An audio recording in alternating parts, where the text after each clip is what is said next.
Hey everyone, this is Evan from Morethanmeetstheseguys, coming to bring you a little message that I think needs to be expressed, you know, succinctly here. So I'll do my best. We are a podcast that has started from the ground up, and I personally am someone who has loved Transformers all his life. They're important to me. The mythos, the toys, the whole legacy that's brought to my life. My friends on here all have their love as well. Boo, Andres, even Ed, I think he's come around. But if you could do us a huge favor, and if you're watching on YouTube, give us a thumbs up, subscribe, that's huge. And share the link with friends. And if you're listening on podcast, give us a good review if you wouldn't mind. And send us a message, whatever, come to the Discord, whatever you want to do. We really enjoy doing this, but also we've come to really enjoy engagement with fellow fans and fellow people who just find the podcast. So, and in closing, I want to say thanks for being here and, help us spread the message. All right. Thanks. Bye. Hey, everyone. Welcome to More Than These Guys. We are continuing our trek into the UK Marvel Transformers comic from 1984. And we're going to continue our little trek into what would essentially be the second half of issue 2 of the US comic, where this is issue number 4 in the UK. And I'm joined again with Boo of the AxonUnderground.net. Hello.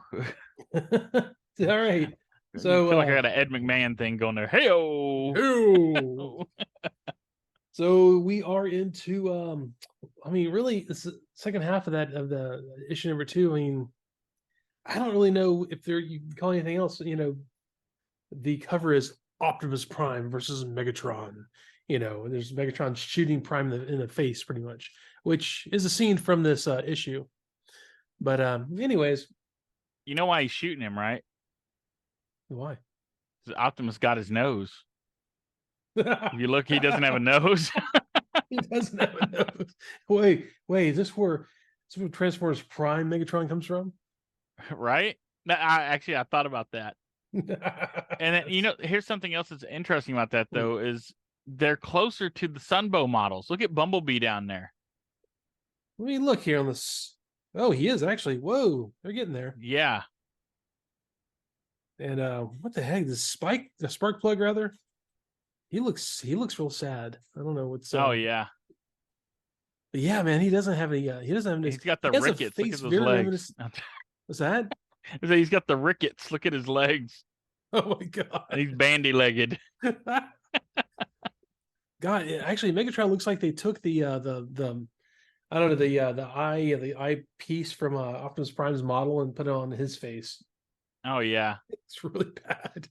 It's almost a Tarn mask. It kind of is close, not quite. Yeah. Oh man, that's what it was. The Tarn mask was a hand-me-down. Well, yeah. So we get into the Autobot facts file. This time is Gears, which they actually. I'm pretty sure this is the box art they used it on this. Which, man, it's funny. The Autobot symbol looks very reminiscent of the Wreckers Autobot symbol, except in red. It's got the wide top on it and stuff. Just looking at it. You can see it's almost a hammer. It is. It is almost a hammer, which is kind of neat. His motto: "Nobody wins a war." Oh yeah, go ahead. Sorry. Also, his motto is "Nobody wins a war, somebody loses." That doesn't make any sense. Of course, someone loses if someone else wins a war. If you said like nobody wins a war, everyone loses, that'd be one thing. I don't know. Anyways, sorry. He's a grump. Yes, he's antisocial. Yeah, I was gonna say, I think that the image they use, that's one of Mark Watts, isn't it? Looks like it, yeah. It looks like a Mark Watts. Who we actually saw on the news about. I guess he was going to a convention recently. He was selling a lot of stuff at his booth. Original Transformers box art, which really looks good. Oh yeah, that's some really awesome stuff. Now the artist that did the cover, I did a little research on him. His name's Michael Golden. Okay, he did cover work on Micronauts. Nice. As well as the Nom. The Nom? And he's the co-creator of Rogue, from X-Men. Oh, nice. He and Chris Claremont created Rogue. Very nice. He also worked on Howard the Duck, the comics, not the George Lucas movie. Punisher, G.I. Joe, Rom, Crystar. He did that for Marvel. He also worked on Batman, Nightwing, Man of Steel, and Vigilante. Peacemaker's sidekick. That's right. Oh man. Yeah, his buddy. Okay, for DC, and then the Jurassic Park comics that came out like in '93 from Topps. He did those too. He did the covers for those. But here's his most infamous piece. He did it for Crystar. Okay. I think it was number 8. And Glenn Danzig appropriated the demon skull from it and made it his icon for Sam Hain and Danzig's band. You know, that big horned skull he had on? Yeah, the big stole that skull. Yeah, he took that right off of the Crystar cover that Michael Golden did. Of course he did, because it's Glenn Danzig. Right? And something else interesting, at least on the American side of this, and for issue number 2 and issue number 4 from the US, it's the only time you have a Decepticon character in the little character, the corner box, where it says Marvel. Yeah. And you have Megatron. And every other time, it's an Autobot. Interesting. I didn't realize that. Yeah. If it's a character, yeah. And then, let's see, what else do I have here? Oh, okay. Jim Salicrup, took over for Ralph Macchio. Okay. He worked at Marvel and Topps, so there's another Topps connection. Okay. He was known for editing Uncanny X-Men, Fantastic Four, Avengers, and like all the different Spider-Man comics. He worked on all of those. And right now he's the editor-in-chief at a company called Paper Cuts, which publishes Hardy Boys, Nancy Drew, and revivals of EC Horrors comics like the Tales from the Crypt. Oh, very cool. Yeah. He was responsible for making Kraven's Last Hunt a crossover through all the Spider-Man titles. Nice. And he's the guy that hired Todd McFarlane. Oh, what the world would be like if he didn't do that. And then this may be his magnum opus, though, is he created a novelty toilet paper roll with Spider-Man and Hulk comics printed on the sheets. Wow. That's such a weird thing to do. Right. And then he's also a trustee at the Museum of Comic and Cartoon Art in New York City. Cool. It's kind of neat. And then I've got some more information on Frank Springer, if you're ready for that. Yeah, you were telling me about this. Yeah, okay. Frank Springer, he drew for almost every Marvel comic at some point. Like he was their go-to guy for pretty much anything. Yeah. But he also did work for National Lampoon and Playboy.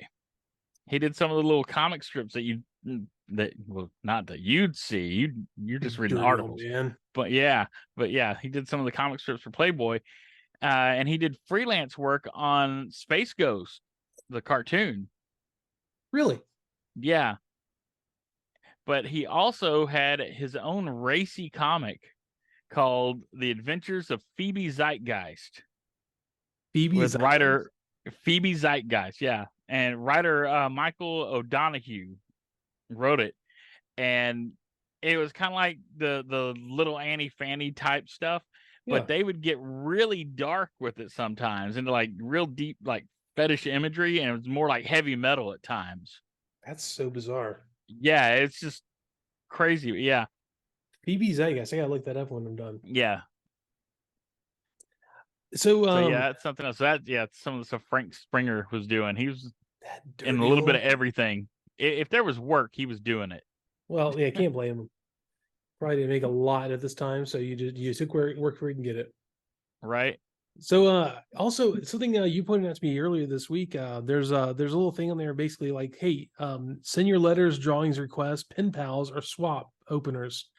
Yes. To basically give their address. So you can they wanted to make it so you can find a way to do like swap your toys with other people or start pen pal things with other people. Oh yeah, and they trade comics too. Yeah. Yeah. It was kind of cool that they kind of like they promoted this sort of thing. So yeah, they had that in the blurb in there, and their editor's letter and all that sort of thing. That basically like talking about how the editor's letter was great because there's like, hey, almost like Stan Lee would do like, attention, kids of all ages, we have a big dynamic issue for you this week. But the editor would, because Stanley is the editor, but obviously someone else wrote this. There's this thing where they kind of hype up each issue, like we're going to have an issue of Transformers, and in the end, we're going to have another issue of Machine Man. I don't know. I read that going, okay, the continuing saga of Machine Man. I'm sorry. I wonder if he's going to like find some guy who's evading his financial responsibilities, and he's going to track him down and hunt him or something. It's so bad. He's going to do his taxes for him. Oh my god. They also there's this ad at the bottom for check out Check Math. Yeah, what is that, like game. Checkers and math or what? Yeah. It's like a fantastic board game plus a fantastic money off offer adds to it. An unmissable bargain. Basically, hey, we're going to give you a deal where you can order this math checkers game from us. You'll love it. They're just like, man, really? That's what you're going to get the kids excited about? Really? Yeah, it's like, hey, we took all the fun of checkers and ruined it with math. Yeah, or and I mean, this is in a British comic, so shouldn't it be maths? Yeah, because they treat it like mathematics. They add the S to it, so I almost feel like this is like a Yank advertisement sneaking in. Probably. He like, well, make it sound like it's UK. We don't know if they talk like over there. There's also there's kind of with nice heartfelt letters in the editor, to the column. And this one's called Robots Fan. My auntie bought me Marvel's new comic. I enjoyed it very much because I like robots very, very much. I have put the posters on my bedroom wall. I am 4.5 years old. It's kind of heartwarming. And then there's this other one right below it. MM must go. Personally, I find Machine Man is a big letdown for your magazine. Dude, I feel the same way, Malcolm, who wrote this. I'm sorry. This character for some more robotic hero like Rom or Vision, or better yet, the Silver Surfer. It would improve overall quality of the comic. Man, once again, I'm right there with you, Malcolm. From Malcolm, Scrap Machine Man, from Stone Weybridge, Surrey. Yeah, and I mean, Rom at least was another Hasbro property. Yeah, so that would have fit a little better. Yeah, I mean, Rom was, but then again, they were all Marvel characters, so they could have been. Oh, totally. The article Robot Roundup is also mildly diverting. Otherwise, thanks. He's like mildly diverting. Yeah, everything in your comic sucks except for Transformers. Thanks. That's great. Right. They also start advertising this A-Team like soundtrack thing featuring music from the original score or the TV series. Man, this is such a weird like news section in the comic. Oh yeah. But and then I'm trying to think of the A-Team score, and I mean I can just think of the theme song. I can't really think of. I mean, they have like the song when they're building stuff or something. I don't even remember that. Song? Right. The song when they got a drug BA to get him on a plane. Do they have a song for that? They have one called Murdoch, you fool. And Murdoch's, the sound when Murdoch is crashing a helicopter inside of a mountain. Oh, Murdoch sneaking out of the asylum again. Oh yeah, that would be they had a theme for that. Of course, it's probably like some kind of snooping, like sneaky theme. Yeah, it's the same kind of stuff they use on Family Guy. Right, exactly. So, Marvel UK issue number 4. Already talked a bit about the cover. You have Megatron shooting Optimus Prime basically in the face with, like you said, he took his nose. But right? that's something that happens later in the issue. But for the time being, we open up. This is kind of a weird, full, like long panel of Optimus Prime just sitting there with his hands over his chest, like he's holding his gun up. I don't know why that was even there. It's to help frame in the story so far at the top. That makes sense. Okay, I see what you're saying. Because that wasn't in the American comic. That was something they added to connect this, since they cut the story in half. That makes sense. Okay. So this is the previously on Transformers. So yeah, like I mentioned last episode, the Decepticons take the Harrison nuclear power plant, dismantle it somehow, and build another, Castlevania castle for Megatron on the side of a mountain. Oh yeah. Well, I love this. It describes it as the half completed Decepticon base. Yeah. And the power plant was half completed too. So they took a half completed nuclear power plant and made a half completed base. It's terrible. I mean, they really didn't think this thing out at all. Did these guys ever finish anything? So Ravage comes and reports, because he's hanging out with O and Jesse in the last issue, that he kind of says that, hey, look, humans are going to help out the Autobots find energy and like get them all refueled and whatnot. And man, Megatron is pissed. He's all squinty eyed in the issue. He's like, well, look, we must have the human, and Decepticons, go retrieve him. So all the jets transform and jump forth. Laserbeak and Buzzsaw go with them, and they go to attack the Autobots to get Sparkplug, because I guess the Decepticons already think Sparkplug knows how to do it, like to convert unleaded fuel over to energon or whatever. Yeah, I've always wondered, like, you would have to, what kind of chemist would you have to be, like, and I mean, you'd have to have a degree in like organic chemistry and like nuclear physics. I don't know, to turn, gasoline into alien fuel. But, old Sparkplug, he works on cars all day, so he can figure it out.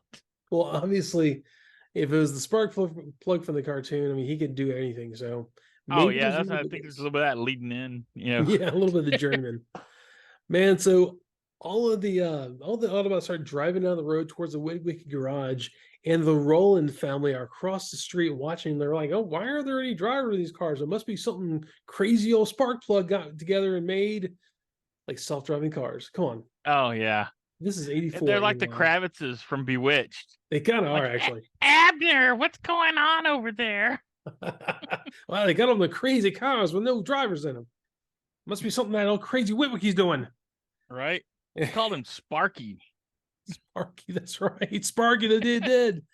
Oh God. Bro, Sparky.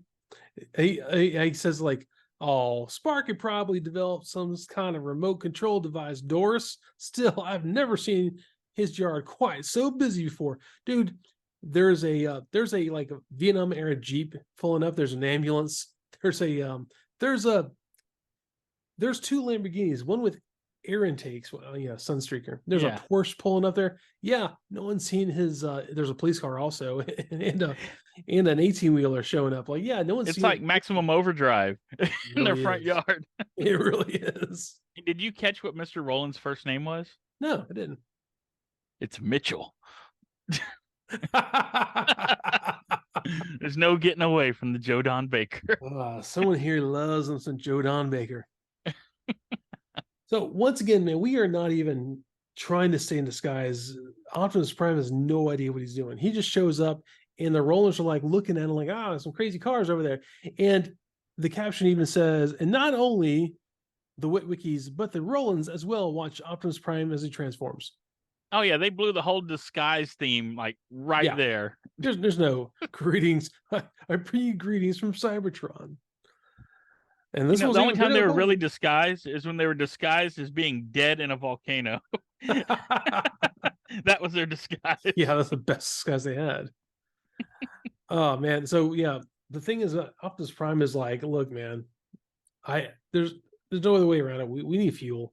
We're really bad off here, man. So no, all the trying to hide, we can't do that stuff right now. They're like that guy that asked you for $5 at the gas station. I'm just trying to get a soda, man.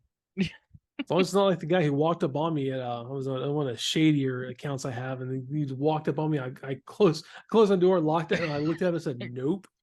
Nope. Gun it. Walk up on my car, man. Oh, Thanks God. for the ride, lady. Thanks for the ride. They're all, they're basically saying like, hey, man, we need some fuel. Can you help us out here? Bumblebee says he can. Cool. They start like talking about that sort of thing. And all of a sudden, Thundercracker shows up because you see the boom. He introduced himself again. Yeah, as he does. He is the most utilized seeker in the in this, I guess limited series to begin with. That's his wrestler theme. When he like busts in, and they got the fireworks out. That's his boom. That's when they hit the base. Yeah. So following the boom is the streaking of 3 F-15 style jet fighters dropping down. And this is great though. They start attacking, and Buster's down there. He says, "Oh no, not again."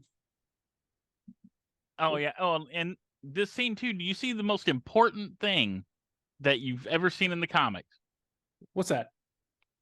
Look at Prime's trailer. Oh, it's still there. It's still there. They're using it for cover. It didn't Smart, disappear. actually. Yeah, so, how in Sunbow it always just dematerial. No, it's right there. Right there. Well, there's this whole point where like Optimus Prime is like, hey, give the humans cover. Something they never did in the Sunbow cartoon, like, hey, cover them. We're gonna fight these guys. Yeah, it's like, come on, Spike, get in the line of fire. Yeah, but Bumblebee looks really weird. They give him they try to take his this original, robot head, trying to make it a round head. It just looks really awkward and weird. It looks like he looks like I want to say like a rugby player, really. He kind of does. Like he's got pads and stuff. I mean, and like the helmet and all that. It looks like he's playing sports. And so we had 3 F-15s bearing down, and like Sparkplug's, run, son, this is turning ugly. Yeah, that's a word for it, I guess. And look, there's Prime's trailer again behind him. Yeah. So they take cover like this old beat up car, and they're just hiding there looking out,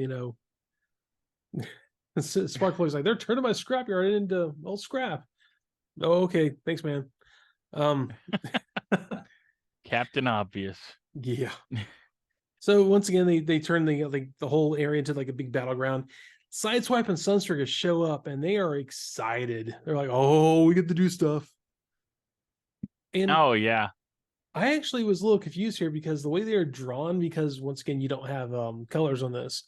It looked like they drew Sideswipe as Sunstreaker and Sunstreaker as like flying, because you see the jetpack that the one that's flying has on him. Mm-hmm. It looks like the air intakes on Sunstreaker.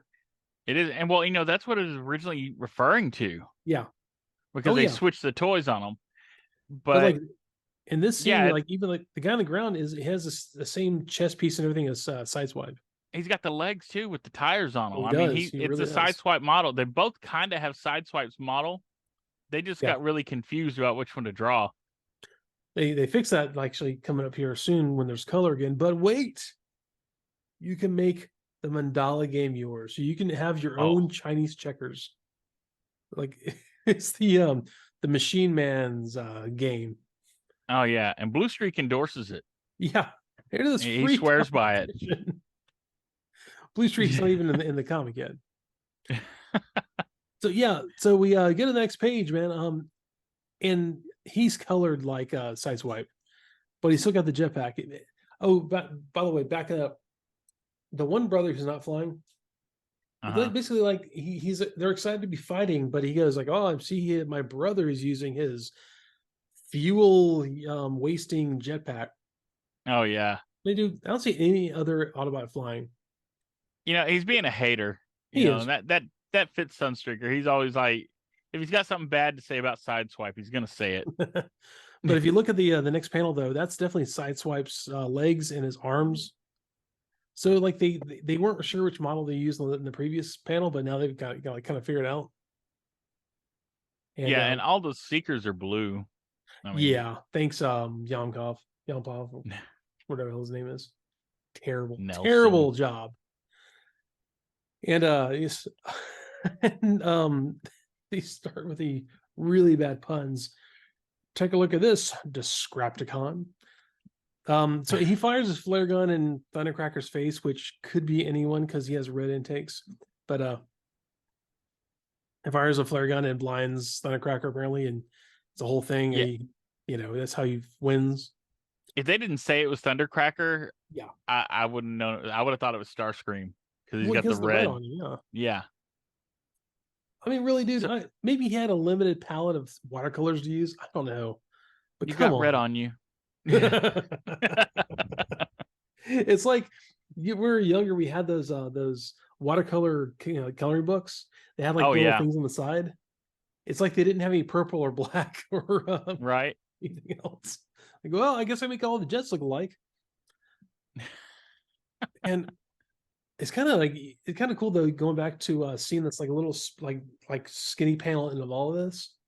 Sparkplug and Buster are looking out, and then like, what have we gotten ourselves into? He's like, I don't know. They're like, we are way in over our heads right here. You invited the alien robots over for a slumber party. That's what happens. Right? And so the next panel on the bottom left, they actually kind of get the colors right.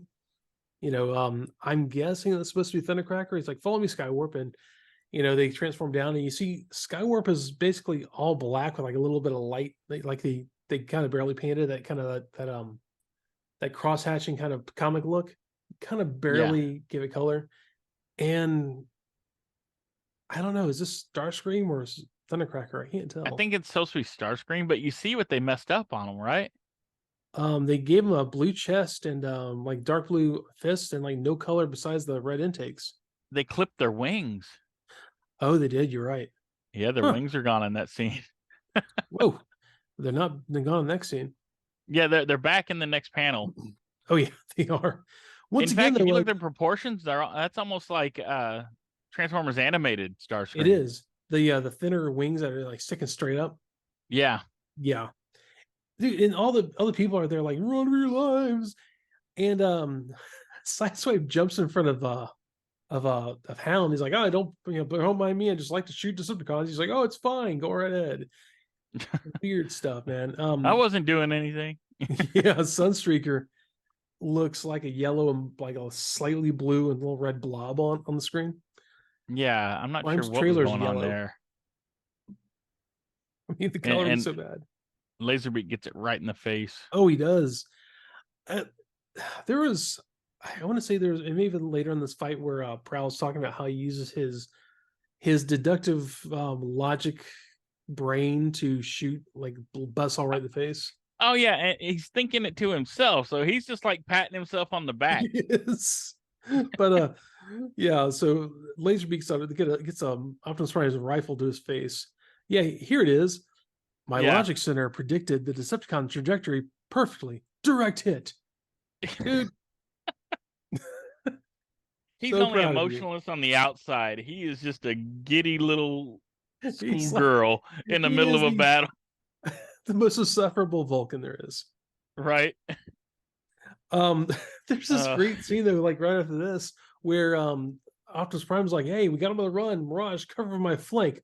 He goes, certainly, Commander.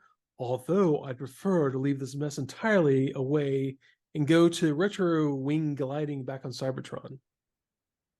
Dude, get out of here. Daydreaming in the middle of a battle. It's like, I'll cover you, but I'd rather be gliding. Jeez. He really gives off Trax vibes here. Like you could hear him doing the Harvard lockjaw. I'd rather be hang gliding. with my boys, with my loafers on. I like beer.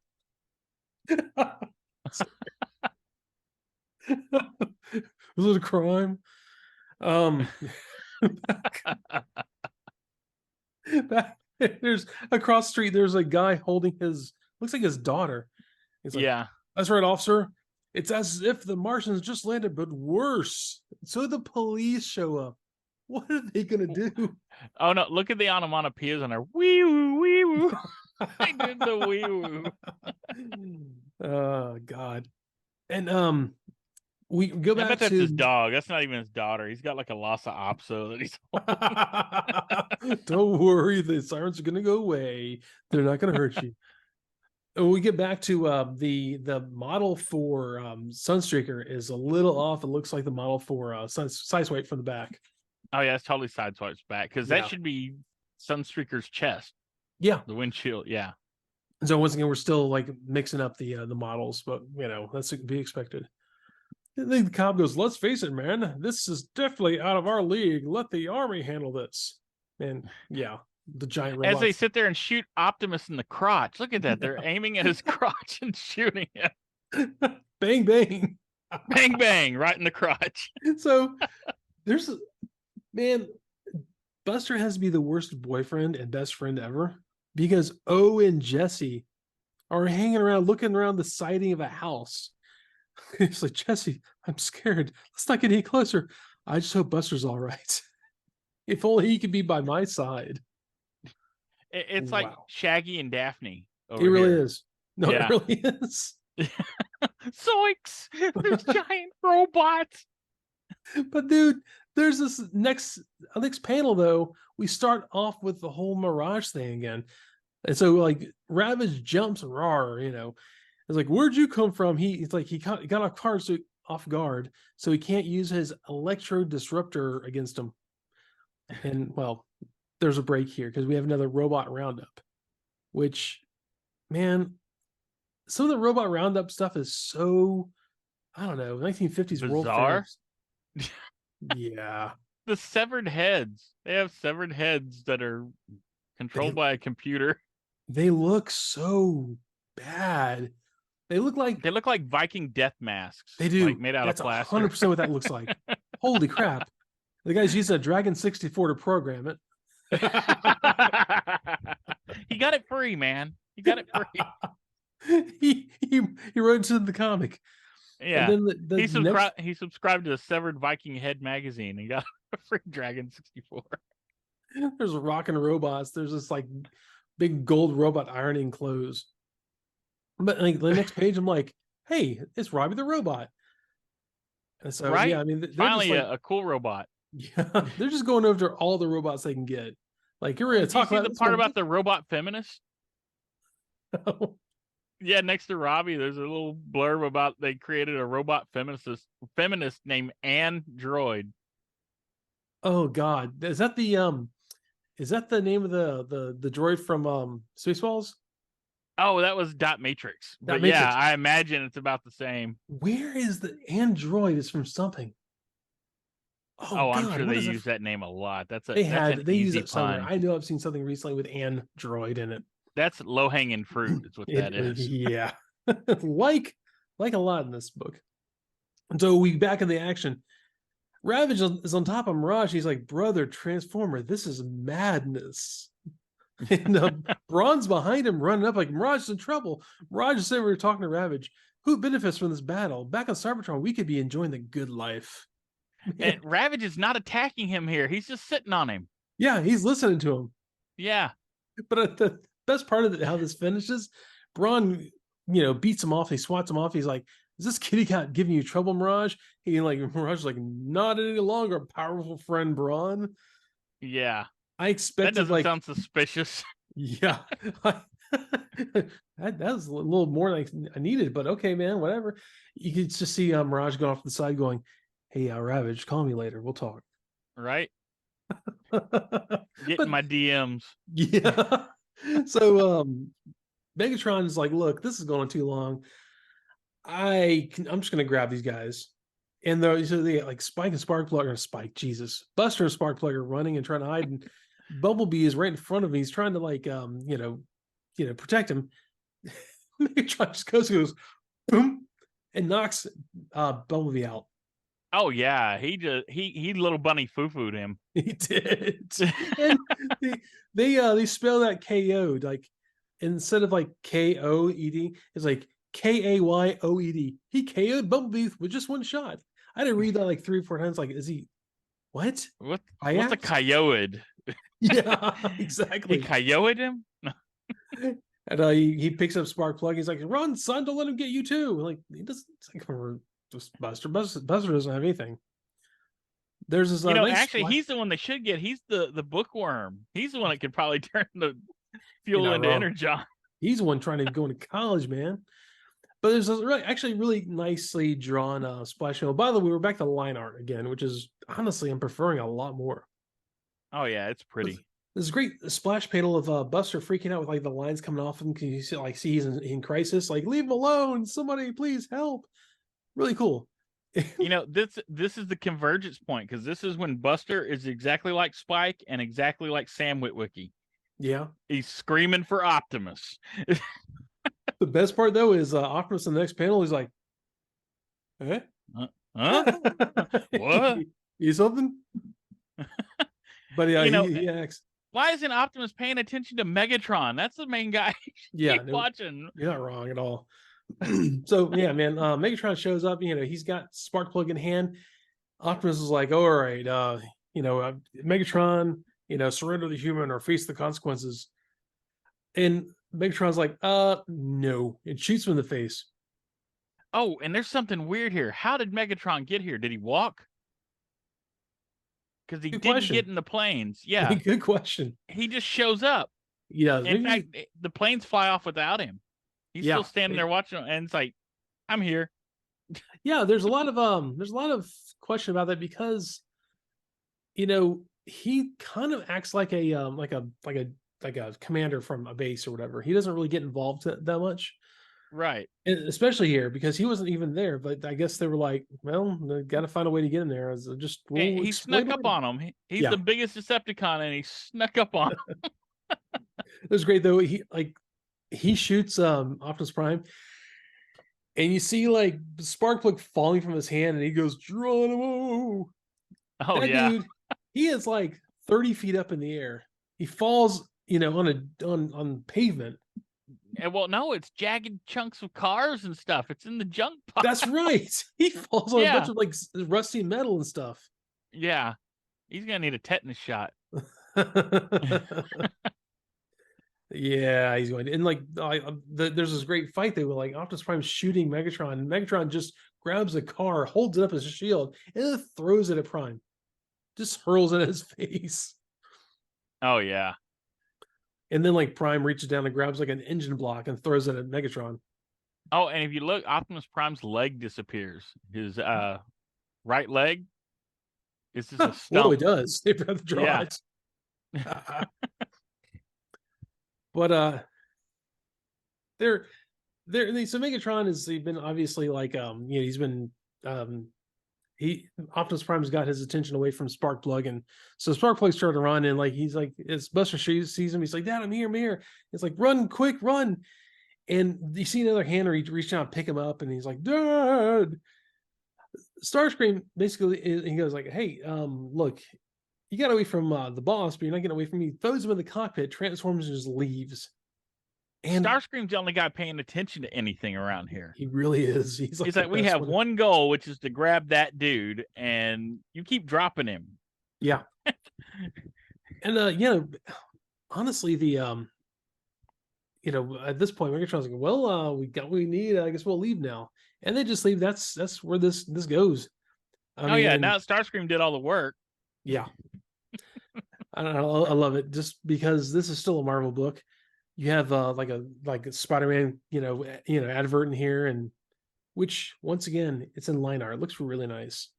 Oh yeah. And I guess I don't know if they had these are posters they had in the book. Like they like looks like posters from the Sunbow show.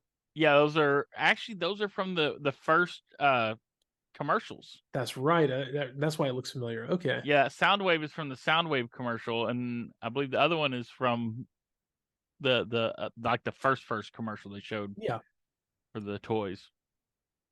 And at this point, they're all kind of done. So Megatron and Ravage transform, get in a jet, and I think like one gets in Skywarp, the gets in Thundercracker, and they just leave because once again, Megatron and Ravage didn't get then Ravage did because he went with Soundwave. Megatron didn't get to this fight himself. He just this is the first time we see Megatron transform.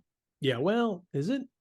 Yeah, I think so. Yeah, he turns into a human-sized gun and gets in the cockpit. The man from Uncle. I'm guessing that's Thundercracker over there, because this one over here has like the dark cross hatching. Who knows? Maybe. Right? Sure. Pick one.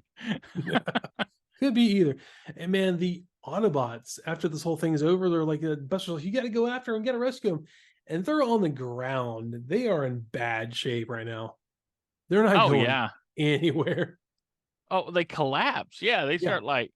So okay, if Megatron had just waited like a minute more, he could have won the whole thing. Like, Yeah. oh, you fell down. I'm just gonna shoot you now. Yeah. Oh man. How will they be able to rescue Dad? And it looks like they can't even help themselves. Yeah. So they're terrible. They're bad off. They're not doing well at all. They didn't secure any energy before Sparkplug got taken away. So Right? yep, they're doing great. Yeah. There's not a whole lot of planning really on either side. They're all No. really bad at planning. Yeah. The Autobots can't get the guy to make the fuel in time, and the Decepticons take apart, nuclear power plants And and an make operable nuclear yeah, power plant. right, and make a half operable base out of it. The beauty of it is, if they had taken apart an operable nuclear power plant, it would have melted down and Oh yeah, it would have just been. Why not just move into that? It works, I don't know, man. You can't have a cool castle on a mountain if you have it there. right? I don't know, man. But Yeah, obviously, it didn't work. Didn't work at they all. they had to have Dracula's castle up there. So Yeah. Oh man, no, Darkwing Duck's castle, oh, or totally. Count Duckula. Count Yeah, Duckula, yeah. Count Duckula. God, yeah. Now, Machine Man though kind of took a turn for the better Oh in well, this I should go issue. back and read that then. Tell me about Well, it a little. okay, well, the writer on this one is Marv Wolfman, Nice. who was a story editor for season 3 of G1. Yep. He wrote the Return of Optimus Prime, both parts of that. He wrote the Probe for Beast Wars, and wrote the treatment and several episodes for Beast Machines.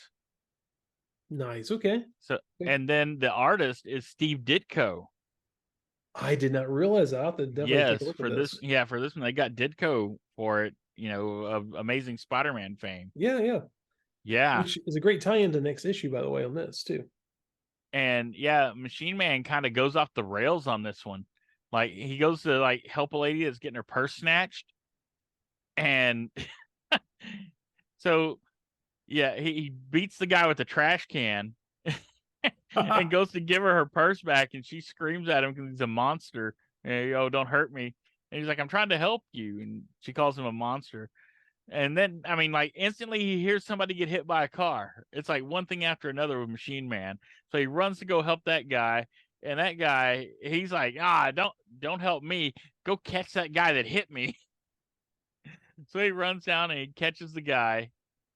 And the driver gets out and runs, and he makes like a magnetized manhole cover and hits him. That's how he catches him with it. Okay. Then he hears gunshots. It's like like this is all like back to back. Kitchen. Yeah. And there's a kid crying over their father who's been shot. And the guy that shot him is running away. And so he goes to catch the guy that's running away. And he just like looks at the kid and says, oh, your dad will be fine. And just keeps running. Wow. And he electrifies a chain link fence and like hits the shooter with it. Okay. And oh man, yeah, so he electrocutes the shooter and like stuns him. And then he goes back. Oh, he starts slapping the shooter around too. That's what it was. Because he pulled the bullet out of the dad magnetically after the kid's crying, like, oh, can't you help him? He's dead. And he's like, no, your terrible human senses can't even sense his heartbeat and breathing, but I can. He's still alive. And it's like, well, if he's that low, he's almost dead, dude. So he just stops helping him and just starts beating the crap out of the shooter. And then all of a sudden, like some glowing gold people with white hair show up and call him father and tell him, oh, don't kill the shooter. What? Yeah, it's a fever dream. By the way, I've got to throw in here a little bit. My dear wife, who walked in where I'm recording here a little while ago, sent me a text message. I'm like, I'll look at it when I get a chance. So you know how I said at the beginning of the issues, like there's the Gears quote. Yes. But no one winning No one winning No one in wins a war, we're war, all somebody losing. loses. Yeah. Yeah, that's actually a quote of Neville Chamberlain, 1869 1940. He lived. British conservative statesman. He said, "In war, whichever side may call itself the victor, there are no winners, but all losers." So, I was going to give my wife a little shout out. Yay. And Yeah, so Gears is a plagiarist, is what you're saying. That's the he's takeaway. a British conservative statesman. Oh no, Gears plagiarizing him. No, I know. Yeah. Hey, all I know is Gears is still in production, and this old Neville Chamberlain, he's gone in the 1940s. So, hey, Right. there's only one guy talking about it still. Last man standing. Last man standing. Exactly. So yeah, I kind of, it's funny that Steve Ditko is who did the work on Machine Man, and we get an advert for Spider-Man being in this issue, because the next issue involves the one and only Spider-Man. And it's kind of funny because Ditko, didn't he say he'd never like mess with anything Spider-Man related? Mm-hmm. And they've got like Spider-Man like dancing all around Ditko. And it's the black costume Spider-Man also. Oh yeah. So yeah. With the alien. He's got yes. the alien symbiote on him. Yep, this is that whole period where he would have the alien symbiote, the Venom symbiote on him before it became a whole thing. So of course he's taking out robots. Right? Yeah. So anyways, that'll be cool to get into. But that was issue number 4, which is the second half of issue number 2 for the American release. Once again, the line art is fantastic. The coloring is, man, I'm gonna say the coloring is garbage. It just is. It's hard to look at. I mean, with such nice line art. Yeah, it really, the line art's clean. It's really crisp. You can tell a lot from the line art and the shading, but the coloring's terrible. I I had a lot of issues with the American G2 comic, where like some of the art was pretty subpar, but man, the coloring was always pretty good. And this, we have some really nice art in this. Like they get some competent line art artists, and the coloring is just phoned in. Like Yamkov, come on, man, get good. But good times. Yeah, appreciate the story though, man. Nothing's gonna top that Dragon 64 story. That was fantastic. Oh, I know, that was like a road trip. Yeah, 2017, 6 years ago. You could still get one of those. I know. I still can't. I kind of wish I'd gotten one. I know. I mean, then again, like the Raspberry Pi I have is probably like 100 times faster. Oh, totally. Yeah, the only Welsh computer. That's terrible. Well, and it's a dragon, it matches the flag. Yeah, it's like what, 0.86 megahertz processor, or 0.89. Yeah, 0.89. Oh, I'm sorry, I took it down. It's almost there. And not even 1 gigahertz. Yeah, not 1 megahertz. Oh, megahertz. Oh God, I'm sorry. It's not. Yeah, it's not even gigahertz, dude. It's not even a megahertz.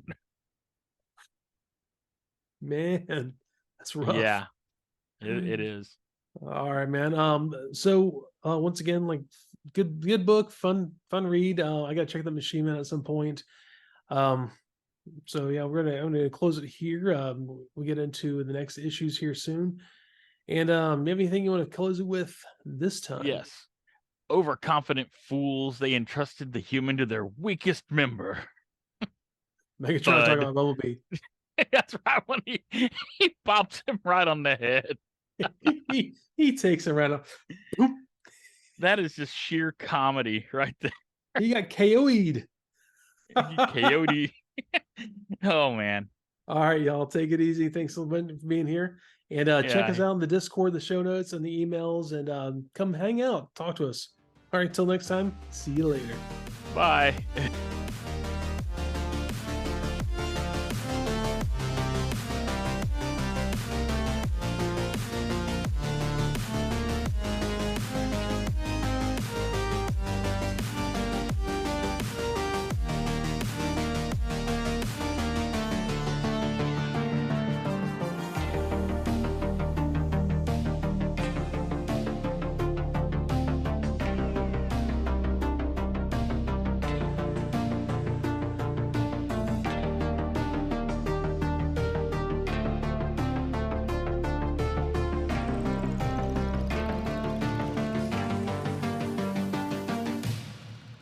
More the Mises Guys is performed by Evan Johns and Ed Strickland.